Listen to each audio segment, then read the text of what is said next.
This is a DawgNation special. Unmatched coverage of UGA in the postseason is brought to you by Kroger, Royal Caribbean, Jittery Joe's Coffee, and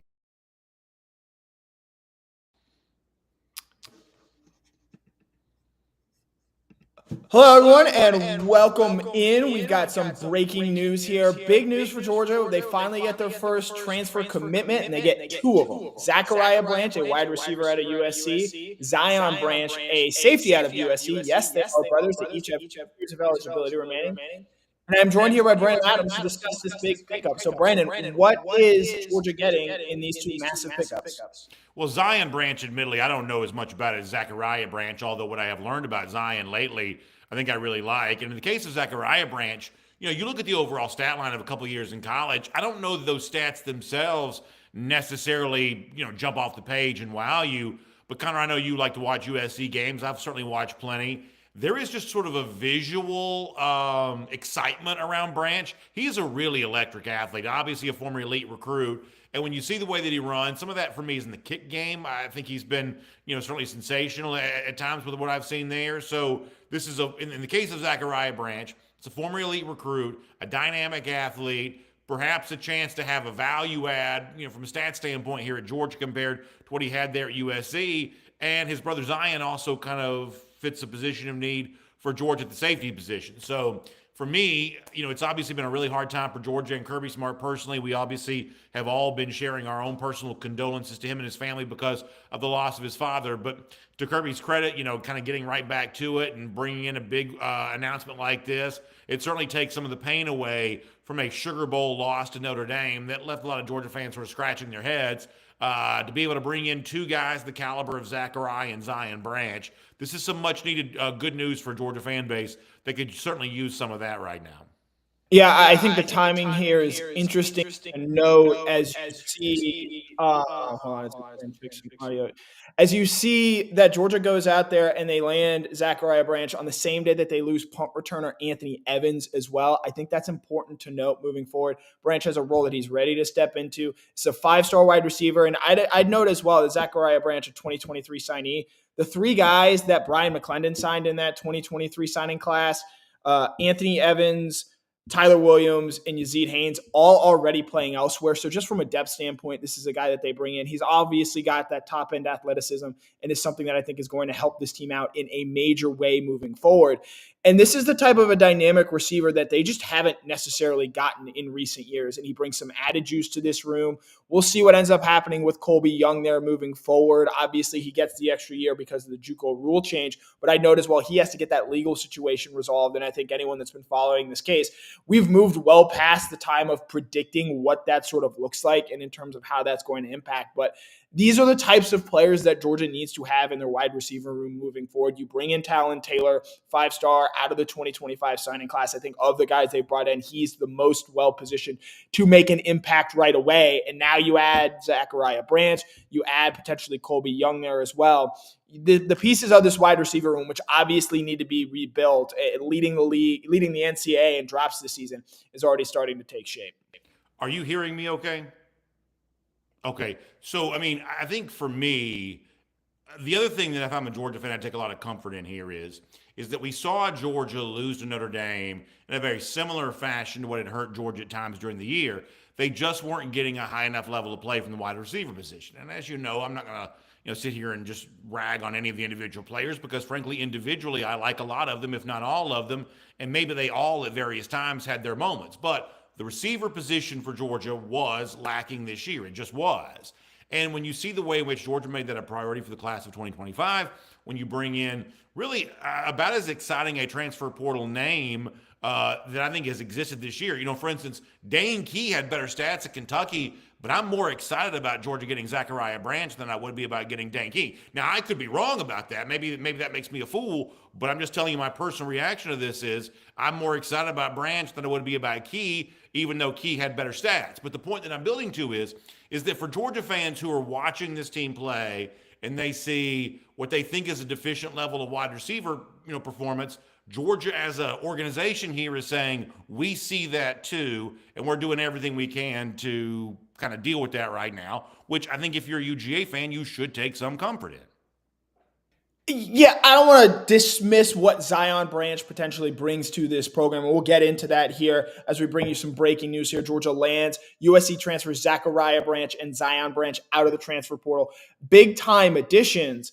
But I just think that not even, into the wide receiver aspect, Georgia doesn't traditionally land this type of player with this type of background out of the transfer portal. 5-star recruit, was the best punt returner in the country in 2023. Obviously, there were a lot of issues at USC this season. I think that's why a player like Zachariah Branch has become available. And you talk, shifting this to the wide receiver room, the signs that this wide receiver room is going to be in trouble, I think, go all the way back to last February when you see them move on from Brian McClendon. They bring in James Coley. And look, we have all offseason to get into James Coley and his history here at the University of Georgia. But this guy brings in talent. And I think moving forward, and if you're a Georgia fan, I understand not wanting to hear this because it feels like we've been saying this forever, that this wide receiver room has better talent. But now I think that's actually starting to show up on paper. And so if you're able to get Colby Young back, you have Zachariah Branch, you have Talon Taylor, you bring in someone like a Dylan Bell, bring him back, I think is very important, even though, yes, he had that big drop. He did a lot of things really well in that game as well, and I don't think that those aspects should be overlooked because of that one big drop that he had. Obviously, Dominic Lovett expected to go to the NFL. Arian Smith accepted a Senior Bowl invite. He's moving on there as well. As BA touched on, this wide receiver room, much needed facelift, much needed talent infusion. We're seeing that here. And then on the defensive side of the ball, safety is a sneaky big position of need for this team. Dan Jackson going to the NFL, and I mean that, going to the NFL. He's not just moving on and graduating. He is going to be an NFL player. Malachi Starks is going to be a first-round pick. You love what you saw at KJ Bolden this year. I was really impressed, especially with him coming up in the way that he would make plays moving forward. Janelle Aguero, you expect to see him take a step forward, but this is a guy, Zion Branch, has not started yet, but has the physical gifts needed, I think, to play in a Georgia secondary. And when you move on from Jake Pope, you see Justin Rett move on there as well. This is a guy, you don't need him to come in and be a star, but you need him to come in and play a role. And I think he can do that. And I think if you look in the past, J.R. Reed was somebody that was not well thought of at the point when they took him. People thought, oh, they're taking him because he's related to 4-star wide receiver D'Angelo Gibbs. J.R. Reed ended up being a much better player than Gibbs ever ended up being. And I'm not saying that's going to be the case with Zachariah and Zion Branch in this situation, but I think there's very clearly a world where both of these brothers come in and play a significant role for Georgia moving forward. So let me ask you a question. Let me ask you two questions. Let me start with this one. So how much do you think that Georgia, because Branch Zachariah was the guy we knew, at least for me, sooner. Now I'm learning more about Zion. How much do you think Georgia winning this transfer portal battle can be tied back to, coincidentally, Georgia happened to have a need at both these positions? Because it is not typically Georgia's way. Now, you mentioned like J.R. Reed coming in with D'Angelo Gibbs. That's actually taking it back to 2017, right? That you have to go back a long ways for something like that. Georgia's typical way is not the so-called package deal, but Georgia happens to have a need at the safety position. It seems like they've kind of missed out on a couple of guys in the transfer portal, perhaps, they would like to have gone after. How much of this win today do you think can be attributed to the coincidence that Georgia just happened to have a need for the positions that both this pair of brothers happen to play? I would say 100%. I think that they take both of these players independent of the fact that they are related to each other. They need help at safety. They don't necessarily need a guy like, say, what a Zachariah Branch is on the defensive side of the ball, because I think you like what you have in KJ Bolden. You like what you've been able to build and develop there. But I think it helped tremendously in this regard that they were able to look at them honestly and say, hey, I know you guys want to play together. I know that's important to you, but we have roles that both of you can step in and fill in here. And so I think in this circumstance, yes, it's a big win because Georgia traditionally hasn't landed these types of players out of the portal. These guys go to like Texas A&M, Miami, Tennessee, wherever. The fact that Georgia was able to go in there and do that and win this battle is significant. And I think it's because of the way that their roster is set up and that both of these guys have the ability to come in and play right away. We also have a commenter, RKD, a moment ago who said, finally, Georgia opened up the checkbook or something to that effect. Is this, in your mind, an example of Georgia, the best we can tell? Obviously, we have to sort of read between the lines. Is this an example in your mind of Georgia being either willing to or perhaps able to, because of some maybe money being slid around the budget here, being able to just sort of spend bigger in this case than maybe at times they've been able to in the past? Because that's the conclusion that some people are going to draw, is that finally Georgia's writing larger checks in the transfer world in a way that maybe they haven't always done in the past. think here this is an example of like Georgia's not poor. Like I refuse to believe that Georgia is just crying poor all the time. Like they spend big in terms of winning recruiting battles, in terms of getting guys out of the transfer portal. Are they always spending the most? No, they're not. But I think that this is an example of at least this helps shift the perception that Georgia is more willing to spend moving forward and landing those big time talents out of the transfer portal that quite frankly we've seen can make a difference. And you wonder this season, if Georgia has more players like say Zachariah Branch out of the transfer portal, does that change things? You look at Notre Dame, that team doesn't beat Georgia without Riley Leonard. Riley Leonard was at Duke a season ago. And so, again, you don't need to be the type of team like a Miami, like a Texas A&M, like even say an Ohio State that is throwing the most amount of money each and every cycle. Florida State, I would throw in there as well. But you do need to be willing to open up the checkbook, so to speak, or use the credit card, whatever, use Venmo payments, because I don't think anyone these day and age writes checks anymore. You do need to be able to do that moving forward. And I think that this is a step, at least publicly, that is showing that Georgia is very much willing to do this. Also, there's also been talk about a guy like Noah Thomas leaving Texas A&M. That's a guy who actually on the field has been a little bit more productive than what Zachariah Branch has been. Does this eliminate Georgia from that race? Because I think there's even been some published reports that Thomas actually visited Georgia. Does this eliminate Georgia from that race, or does it signal that Georgia's very serious about making a major upgrade to its wide receiver position? And maybe that Thomas is still in play too. I believe here that this is the latter instance and that Georgia's very serious about upgrading their wide receiver position. Thomas obviously has a tie to James Coley when he worked at Texas A&M previously, helped recruit him there. I think that this is a plan in action of Kirby Smart saying, look, I love Brian McClendon. I love what he means to this university. He's meant a lot here to this program. We need to go out and get better at wide receiver. And I think so far this offseason, they've checked every box that they've needed to at that position. They go out and land a really talented recruiting class with this wide receiver class that they're bringing in. Talon Taylor, by all accounts, has really, really impressed people right away in sort of going through those practices in the manner in which he has. And now you add in landing Zachariah Branch and potentially Noah Thomas as well. Look, they didn't land Dane Key, but I think that even knowing that they might have gotten Colby Young back, they still wanted a bigger bodied X receiver to have multiple of them. We know that because last year they wanted to have Ra Thomas and Colby Young. Those guys, because of off-field incidents, only end up playing 5 games for Georgia this season. And I think that did impact this offense, especially during that stretch run where you sort of saw against the Mississippi State, Texas, Florida. That Georgia offense and Carson Beck in particular, without that big outside target, sort of had to find a way to reinvent itself. And it took a while for that to reboot. So I think that Kirby Smart now is at least showing publicly, because I believe that he believes this privately. And I think if you go back and look at, say, that 2020 wide receiver recruiting class where they land Jermaine Burton, Lad McConkey, Marcus Rosemead, Jack Saint, Arian Smith, like they've done this before, but they need to do it on a more consistent level. And I think we're finally starting to see Georgia step to the point where they view wide receiver as that position where you have to go out and get guys every year that can go in and help you. Like you see them do on the defensive line, like you see them do at linebacker, like you see them do in the secondary.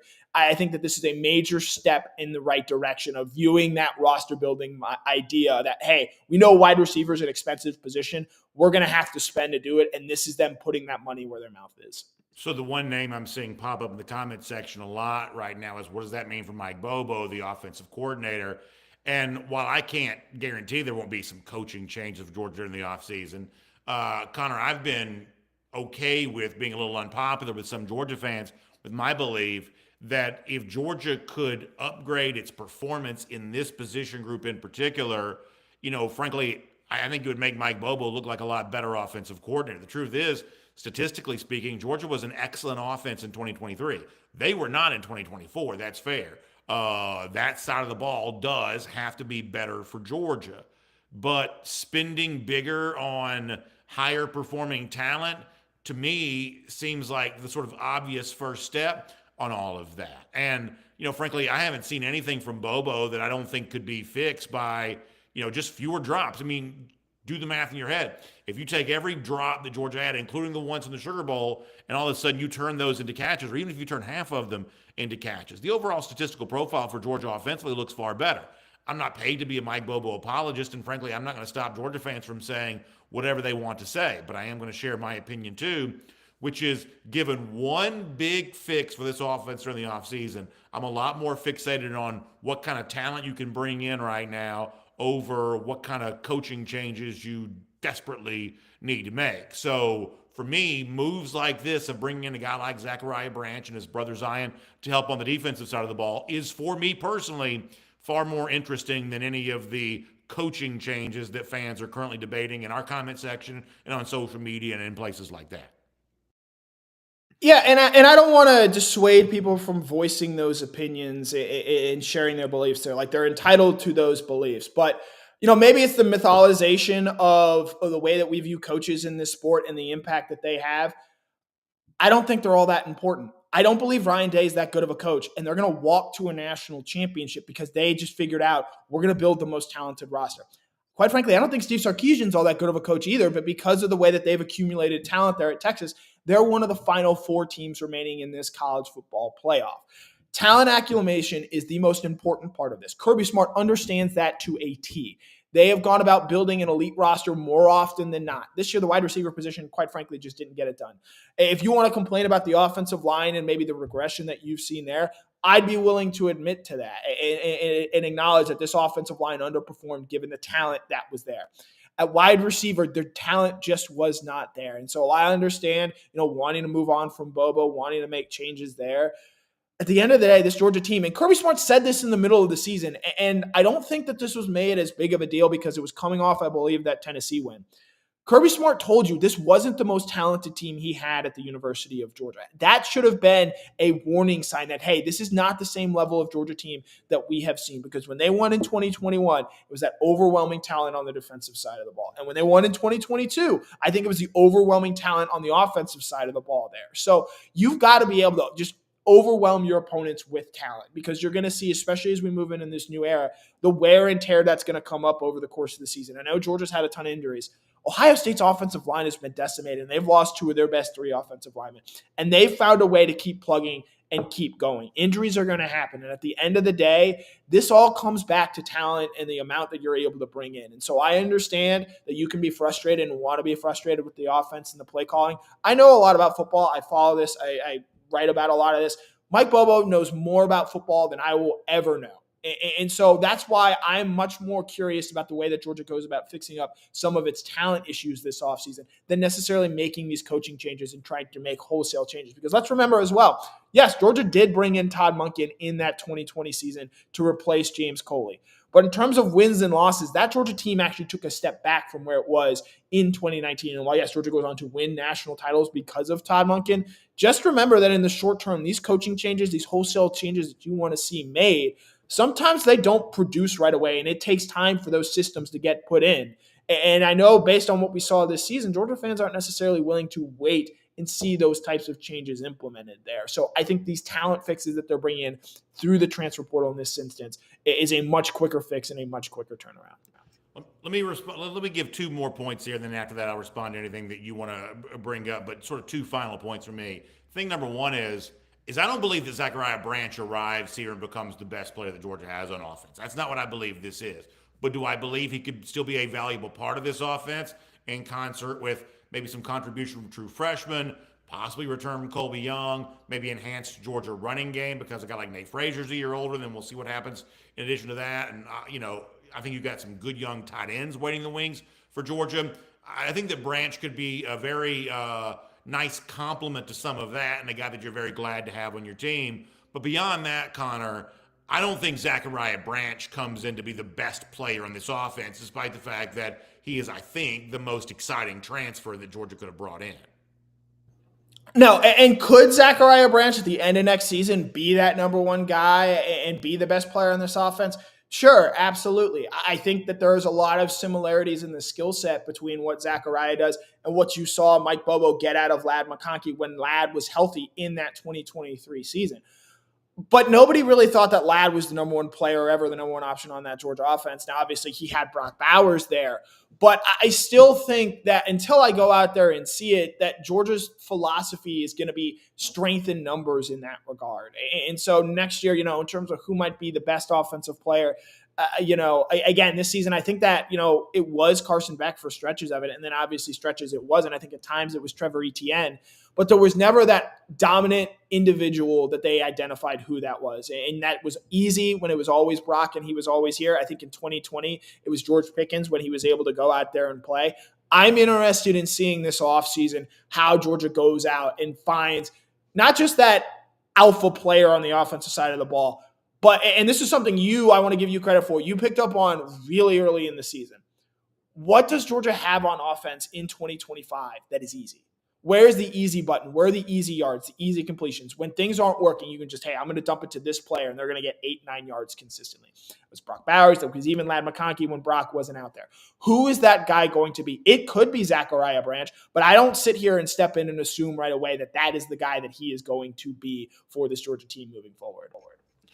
I think the other sort of final point I'd make is, and obviously there'll be plenty of time to talk about this in the weeks and months to come, but last couple of days, just being back home from New Orleans and having some time to think, I'm a lot more optimistic about 2025 than I think I was on the Superdome floor on, January 2nd night. I just think that when you look at the possibilities that Georgia has to solve some of the problems that it's facing, there's some real potential for solutions there. Offensive line does have to play better. The offense overall needs to function better. None of us dispute or deny any of that. And yet, as I've thought more about it, and we'll do more of this throughout the week on DawgNation Daily, but just to sort of shorthand this for a moment, why couldn't, given the sheer number of possible solutions, why couldn't a handful of those work out? And why couldn't this be a better offense in 2025 than it was in 2024? I think that's entirely possible. And if this offense this season would have played better, there's a very good chance, perhaps even likely, that Georgia's still playing in the Final Four right now. So, given what Georgia did this season, what I think it has a chance to do next season is actually the potential for an offensive upgrade and a guy like Zachariah Branch, along with his brother Zion, who we do believe can contribute on defense, but Zachariah is the more famous of the two. A guy like Zachariah Branch makes all of what I just said, I believe, all the more possible. And to your point there, BA, in the time thinking of this, and look, you and I were both obviously in New Orleans. We were around that city and in the obviously tragic events that happened with that terrorist attack there this past week. And I don't know if you and I had talked about it, but like I woke up the morning of that game, like I have no idea if I'm a player, like how I am mentally able to lock in and try and get in a headspace to play in this game. And then obviously the tragic passing of Kirby Smart's father as well, and all that he has been dealing with. Quite frankly, it's been a really long season as someone covering this team. And I just think that like Notre Dame played really well. I don't think Georgia played terribly. They just couldn't execute the, 5-6 plays that they needed to go out there and execute. And I think this team was just so spent with everything that they went through, with the schedule that they played, the ups and downs that they had to battle, and then this last week of New Orleans and everything that happened there. Like if they found a way to win that game and go on and play Penn State, I have no idea how they would have anything left in the tank to just sort of throw out there with a week's turnaround time to go out and play in that game. So I actually think, well, yes, it's obviously a bummer that Georgia lost. No one wants to see that happen. I think going forward, this is a good chance for this program to reset, to reevaluate, to take some time to regather itself. Because as the players told me in the locker room after the game, next year's schedule is going to be just as difficult. And so I think you obviously are bummed and devastated for the seniors, for the guys like Malachi Starks and Jalen Walker, who will likely have played their last game in a Georgia uniform. But this team just went through so much this season, and I am appreciative of all that they were able to do. But I think that this team was ready for a break and ready for a reset. And I think they now go into 2025 knowing that, yeah, they accomplished some great things that deserve to be celebrated in this season. But they also need to make some changes moving forward. And I think if they advance farther in the college football playoff, maybe some of those get overlooked and you just say, and you chalk it up. I think that this is a nice split for those that want to see changes, that those changes need to be made, and you can still celebrate all that Georgia was able to accomplish this season. I'll remind people to also check out all the stories that Connor's written at DawgNation.com today. There have been some transfer portal departures for Georgia. I don't know that we necessarily need to get into that a ton right now, but obviously we knew that was going to begin for UGA. A lot of that is starting. And I guess sort of a final point for me, Connor, I love talking Georgia football. I'm thrilled that I get a chance to do this for a living. And I'm really, really grateful in the light of all you just said. Georgia loses a tough football game. It's been a hard week personally for Kirby Smart. I mean, obviously, in a very intense way, the scary scene that Georgia was adjacent to in New Orleans this week. And yet, as we kind of begin a new year, they still sort of give us something fun to talk about here with a couple of transfer ads and the sort of Monday morning quarterbacking of, well, how does this guy fit into that and that guy fit into that? I'm really grateful for that. Just in light of everything that's going on, it is a really cool gift to be able to kind of turn the page fresh and have that 2025 conversation with some new pieces on the chessboard here. I'm really grateful for Georgia to do that, especially in the midst of, as you said, just some unimaginably difficult circumstances. Georgia football still finds a way to deliver and still finds a way to be a very relevant discussion as this new year begins. Yeah, and I think you hit the nail on the head there, BA. And it's a good reminder that, like as much as Thursday just sucked and the events this past week were really draining and difficult for a lot of people, especially if you were there in New Orleans, either hoping to attend the game or attending the game itself. It's a reminder that like this Georgia program, like, yes, they lost. They're still one of the best teams in college football every year. And, some years you're going to need the matchups to bounce your way.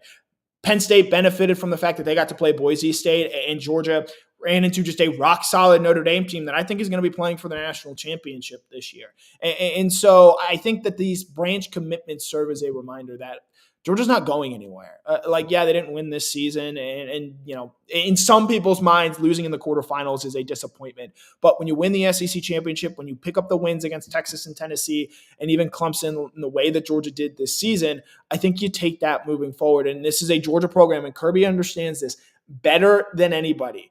Better never rest. This is a program that is always going to be moving forward. This is a program that is always going to be trying to get better. The additions today of Zachariah and Zion Branch absolutely represent that. Before we go, I just want to thank our friends here at Kroger.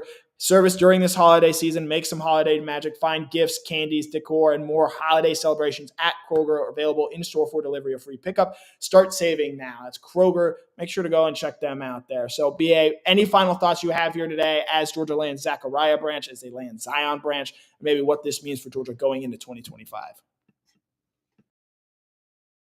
Seeing people on DawgNation Daily tomorrow, and looking forward to just being around with all of this as the new year begins. There's some cool stuff happening around Georgia football and some really interesting efforts being put together to make next season even better than this past one was.